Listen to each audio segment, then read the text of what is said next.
Assalamualaikum warahmatullahi wabarakatuh.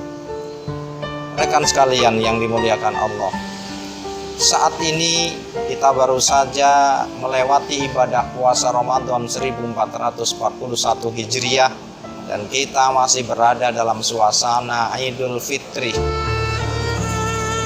Gelar Idul Fitri ini seringkali kita dengar, yang maknanya adalah kembali kepada kesucian. Kesucian karena kita sudah melaksanakan ibadah puasa di bulan Ramadan selama 1 bulan lamanya, sehingga dosa-dosa kita kepada Allah diampuni.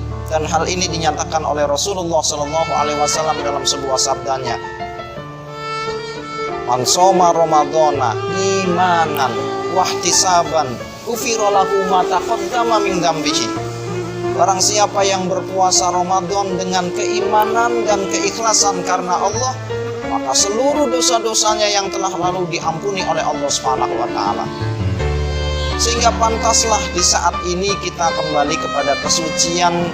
Dosa-dosa kita telah dihapus oleh Allah karena lewat prestasi ibadah puasa kita di bulan Ramadan. Tapi ketahuilah, kita manusia sebagai makhluk sosial tidak hanya berdosa kepada Allah, tetapi juga pernah berbuat salah kepada sesama manusia. Kalau dosa kita kepada Allah sudah diampuni lewat ibadah puasa, bukan berarti dosa kita sesama manusia pun diampuni oleh Allah. Tetapi dosa kita kepada sesama manusia akan diampuni oleh Allah manakala di antara kita saling memaafkan. Maka inilah perlunya kita bersilaturahmi. Kita dengar Idul Fitri ada istilah halal bihalal, yakni intinya, substansinya adalah saling menghalalkan segala khilaf, kesalahan yang pernah dibuat atau dilakukan antara sesama kita manusia. Dan substansi daripada halal bihalal pada dasarnya adalah saling sambungnya silaturahmi di antara kita umat Islam. Apalah artinya kita bisa duduk berbarengan dalam suatu tempat, dalam suatu ruangan, tetapi kalau hati kita tidak saling menyatu. Maka yang terpenting daripada silaturahmi itu adalah sambungnya hati kita dengan orang yang kita cintai, dengan orang yang pernah kita zalimi.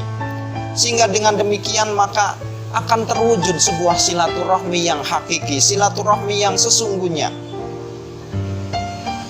Bagaimana agar terwujud suatu silaturahmi yang sesungguhnya? Maka hilangkan sifat buruk pada diri kita, di antaranya dengki. Dan berbuatlah baik kepada orang yang pernah kita benci, pernah kita sakiti, pernah kita zalimi, atau pernah kita dengki dengannya. Setidaknya pernahkah kita berdoa untuk kebaikan orang yang pernah kita sakiti? Pernahkah kita berdoa untuk kesuksesan orang yang pernah kita zalimi? Dengan begitu maka kemudian akan muncul silaturahmi hati yang sesungguhnya. Dan ketahuilah, ketika seseorang berdoa dengan doa kebaikan untuk orang lain, maka bukan berarti kemudian orang lain akan terlebih dahulu mendapatkan kebaikan dari doa kita, tetapi justru doa itu akan terlebih dahulu mengenai pada diri kita semua. Allah Subhanahu wa taala mengingatkan dalam surat Al-Isra ayat 7.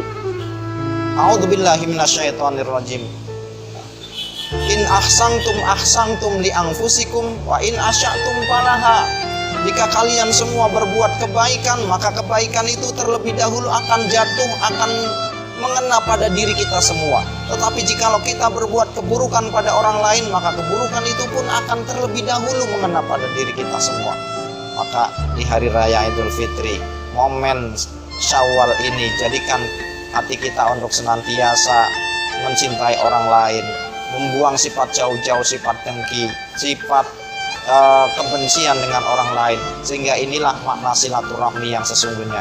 Mudah-mudahan Allah jadikan kita semua sebagai hamba-hamba yang senantiasa menyambung silaturahmi, sehingga Allah janjikan lewat Rasulnya kita akan beroleh dimudahkan rezekinya dan dipanjangkan umurnya. Amin ya rabbal alamin.